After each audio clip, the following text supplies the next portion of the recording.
A cradled Christian from the moment of conception, led and directed by a common connection as a kid. That's how I lived. Grew up in church, never knew any differently, just said others lived differently and ended up empty, or so they said. I just accepted what I was fed. You see, filled with animosity, I never let my curiosity get the best of me. The time invested in me so I could be the best I could be would not be wrecked by those fiends. Some had grins and gleams, but I was told it was just a scene, or so it seemed. But I struggled with self-esteem. You see, growing as a child, my curiosity grew wild, no longer mild. And when I began to feel I didn't belong, the urge to join the other side became strong and overbearing. I was tired of no one caring. I wanted to be a part of something people were sharing, whether a group or a club, just some place to feel loved and to matter, a place to gather. So I began to wonder, and I began to ponder as a kid, how the other side lived.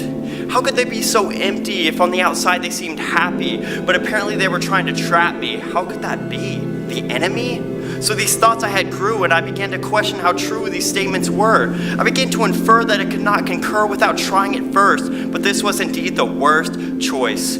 I should have listened, but I drowned out the voice that made tremendous noise, and I went on to enjoy my life. I gave it a try, kissed my faith goodbye. I started to live, but actually began to die.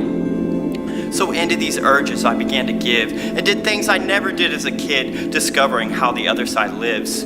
And once I began and backslid from my friends I hid, threw my old life away and shut the lid. You see, I thought they'd accept me and there was no one to correct me because of what I chose. They said those people were empty, but I thought it would exempt me, but I couldn't see. Eventually, it hit me, but I thought it was too late for me, indefinitely. Closed many doors and opportunities because I was scared of what they would think of me. I was ashamed of me. So the more things I did wrong, the further back I slid. Truly began to understand what they did, how the other side lived. An unending slippery slope of snow gathering in a ball, a huge mess that would wreck and destroy all. I couldn't even crawl away. I couldn't even stand to slay my own demons. What was I thinking? On the brink of devastation, far from my true destination or goal. Not feeling whole, trapped by these trolls that I let get out of control. Now I would pay the toll. A mere moment of pleasure in exchange for all of my soul.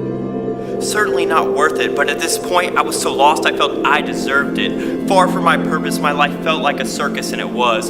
But before the crowd began to fade away and the curtain closed on stage was the grand finale happening finally. A chance again to be set free. My Savior hadn't forgotten me. He brought the key. Now locked in my sin-shaped cell where my soul dwelled, I had a decision.